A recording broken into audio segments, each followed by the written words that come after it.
sure this will be a sight anyone who's played for more than 5 minutes will be more than familiar with. As you load up a game, you load yourself into a fresh game. This is what you're greeted with almost every time, especially on the US side.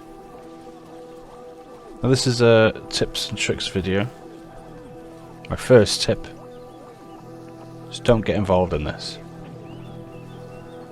Now you may be thinking, well, I need gear and I need to change my clothes, and no. Do not do any of this. You do not need gear, you do not need ammunition, you do not need to change anything about your base loadout. Also, these vehicles are death traps. 9 times out of 10, the person driving it straight off the bat will be a complete numpty. You get in this truck, you die. It'll be funny, it'll be absolutely hilarious the first 5 times. People like, this game's crazy. Can't believe we just rolled this truck down the hill for the 5th time in a row. Soon enough though, it's going to become tedious and you're going to be looking at the driver like, what the hell are you doing, bro? And then you'll take it upon yourself to drive, and maybe that goes well, maybe it doesn't, maybe you hit a tree stump or a lag spike or a tiny rock in the road and you also end up flipping the car. So yeah, don't bother with these vehicles. I know you're going to be like, oh my god, it's like, if I don't get in a vehicle I'm waiting around for ages, or no, just use your legs. Spawn out of this building and just run to the next point, or run to the next point. Get out of this, because this is guaranteed to become a clusterfuck pretty quickly. Now you're going to be trying to get into your supplies here, and people are going to be like, oh my god, you're in the way, move out my way. And then some fucking absolute helmet is going to come out here and be like, you're all stupid. Why are you all using all the supplies? Oh my god, I'm the only person who knows how to play this game. And they're going to bitch and whine and moan at you, and they may even come around here with their little diggy shovel and start digging it out. And now this will piss somebody off, and the veteran player who thinks he knows so much about the game is going to get domed. He's going to get shot in the back of the head, at which point he then respawns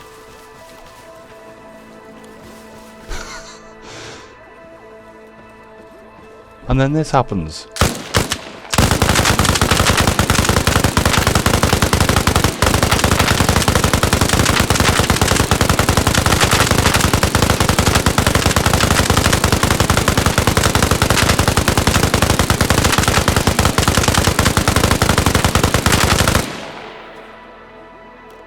And now everyone's fucked off. So there's tip number 1. Don't get involved in this. Don't do this. Don't be a part of it. Don't contribute to it. Don't chops people. Don't get chops by people. And just crack on with playing the game. Because this is probably the biggest hurdle. It's just avoiding this nonsense. So, there you are. Tip number 1.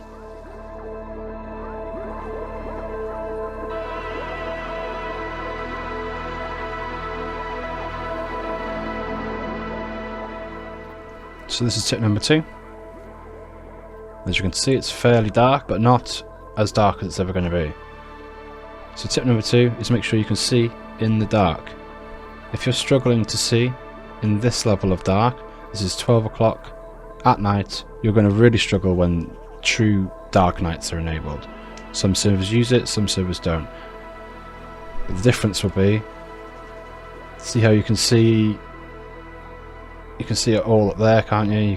You can see the, and these people are walking here, and you can see the people and their light. The light isn't really that prominent. When true darkness is enabled on a server, you will see nothing but that light. Which brings us to the sort of side tip to this tip 2.5. Don't use these flashlights, especially if you're playing in that darker night. If you can't see in this level of light,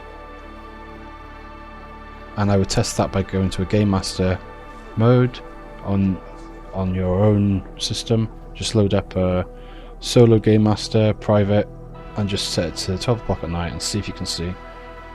As you can see, I can see all the way down to the flag there and the tree line, and I could probably see people moving around in the tree line if they were there. But if you are struggling to see this, then you need to change your settings on your monitor.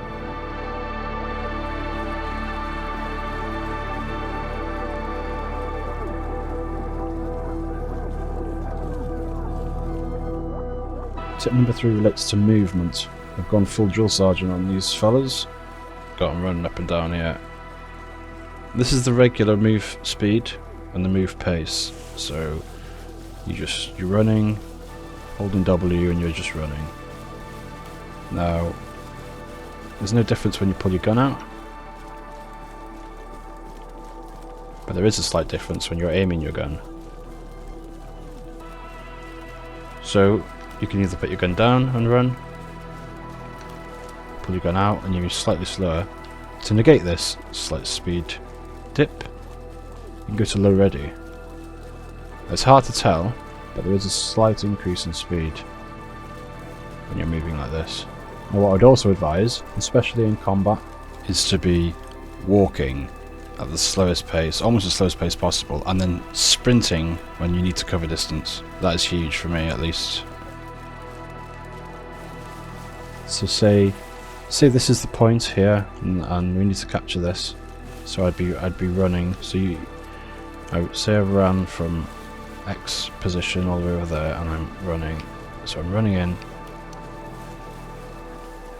Separate it into states of running. So I cover most of the distance like this, with the gun down, and then as we approach, I'm going to want the gun. So now I've got the gun up, it's ready to be fired, but I can still move fast with the gun in its low ready position. And then as we approach here and I want to sneak, I can reduce the speed with the scroll wheel. So now I would also advise using the incremental crouch control. So now I'm moving slowly. And the footsteps are still quite loud, so it's not like you're silent when you're doing this, but what it does do is it changes your sound profile. So when you're moving like this, what I've found is that people will not even pick up on this movement because it's not this movement. All day they'll hear this movement or this movement, because it's sort of, I guess, gets ingrained into people's brains. Like when people are around, this is how they're moving. So when you hear this, chuk chuk chuk chuk, many footsteps after another, there's this person around. I've been in games before where I'm sneaking, and it happens all the time. You can get right up to people like this, right behind them, and they won't recognise your footsteps. If you're sneaking up on a sniper who's looking down a scope, high chances are you're going to be able to sneak up to him like this at this speed without him even noticing you, even though it is still quite loud. But it's the profile, the intonation of the steps, I guess, the space between the steps that gives you away, as opposed to the actual sound. So that's tip number 3, control your movement.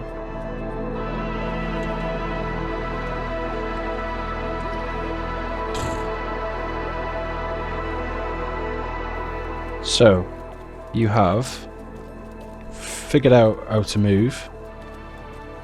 You've got away from the clusterfuck that is the beginning of the game, and you're able to see in the dark. So there's your 3 tips so far. Tip 4. Now, this might not be something you want to hear, but tip 4 is learn to run Logi. Now, why is this important?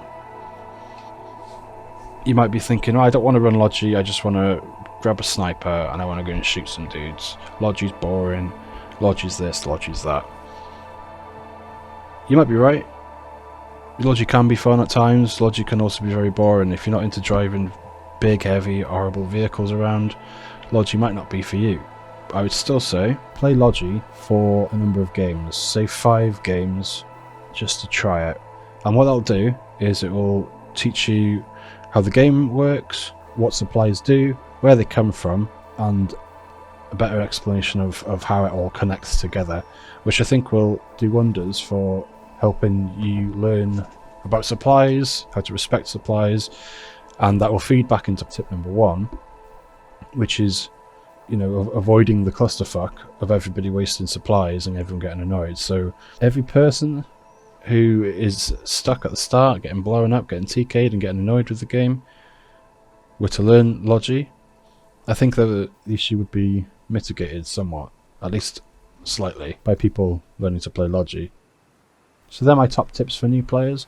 If you find anything useful, then please like the video, comment if you've got your own tips. This is obviously not an exhaustive list of tips, but this is my sort of essential tips for absolute new players who are maybe struggling with what to do next. You know, they've gone in, got blown up, driven a car off a cliff, tumbled down a mountain to a fiery death explosion.